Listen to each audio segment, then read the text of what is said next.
Olha, empresas de médio e grande porte têm até o dia 21 de março para implementar uma política de prevenção ao assédio sexual e outras formas de violência no local de trabalho. Só no ano passado, mais de 80 mil novos casos de assédio foram registrados na Justiça de Trabalho no Brasil. E aí, sobre esse assunto, eu converso agora, então, com o advogado Camilo Noda Caldas, que é especialista em Direito do Trabalho. Bom dia, doutor, tudo bem?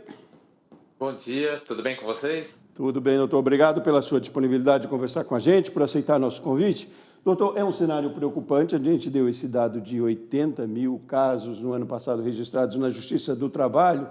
E a gente também deu uma informação de que empresas de médio e grande porte. Eu queria começar com essa conversa, a nossa conversa nesse ponto. Que empresas, na verdade, são obrigadas a implementar a política de prevenção?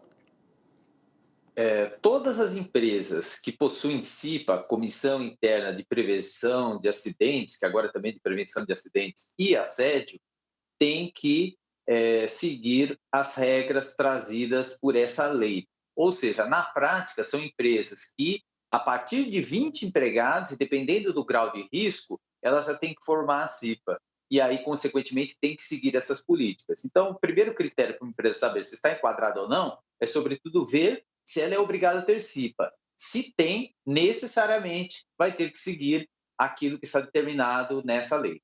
Certo. E o que está determinado na lei? Bom, essa lei, como foi dito aqui, ela cria uma série de medidas que as empresas devem adotar para prevenir e reprimir o assédio sexual. Isso começa, em primeiro lugar, pela criação de regras de conduta que têm que ser divulgadas entre os funcionários da empresa. Ela também deve elaborar um canal de denúncia, inclusive garantindo o anonimato, quando necessário, a respeito de assédio. Também deve fazer anualmente, no mínimo uma vez por ano, eventos de capacitação ou sensibilização a respeito desse tema. E a CIPA, necessariamente, ela tem que incorporar todas essas questões dentro das suas condutas, ou seja, a questão do assédio se torna uma obrigação da CIPA, assim como ela já tratava sobre acidentes em geral. Ou seja, a CIPA não cuida apenas agora da saúde física dos trabalhadores, mas também do aspecto da saúde psicológica. E não fazendo, a empresa não cumprindo essas determinações, quais podem ser as punições? As mesmas punições que podem ocorrer quando alguém ou não implanta a CIPA ou deixa de cumprir aquilo que a CIPA necessariamente deve fazer. Ou seja, a empresa ela pode sofrer com multas administrativas, que podem, inclusive, ser acumuladas a depender de quantas infrações foram cometidas. Mas, principalmente, as empresas devem implantar isso não por conta de uma possível multa que elas podem receber, mas sim porque a prevenção e a repressão ao assédio sexual é uma necessidade e todas as empresas devem ter uma postura que seja contrária a esse tipo de prática. Na sua avaliação, que outro ponto positivo, eu li também que ela pode servir como um instrumento de defesa para a empresa também, né? Que outro ponto positivo, e se é este, qual é a sua avaliação?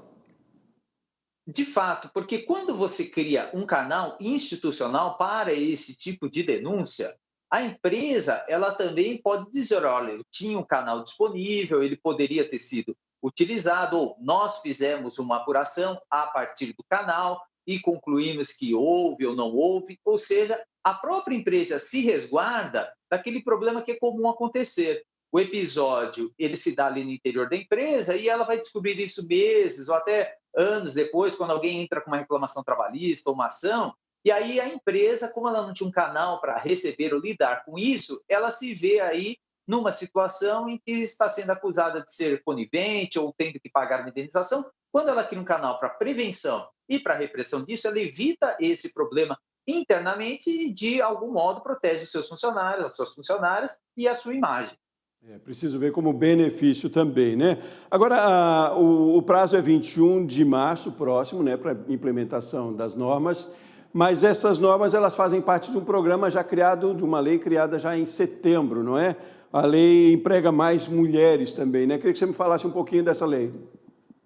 Exatamente. Já existe esse prazo correndo, ou seja, não é uma lei que surgiu agora. Ela já existe, mas está ali num período de intervalo, que é a vacatio legis, ou seja, do momento que ela é publicada, alguns aspectos que demandam um certo preparo das empresas acabam entrando em vigência só depois. Então, o que ocorre é que a lei ela já está vigente, mas essa parte específica vai entrar em vigência agora em março. Então, as empresas já deveriam estar se preparando para se adequar a esse aspecto da lei relativo ao assédio. Outros aspectos que versam sobre licença maternidade e outras medidas de proteção e incentivo ao trabalho das mulheres, elas já estão valendo, as empresas já podem aderir e se utilizar desses benefícios.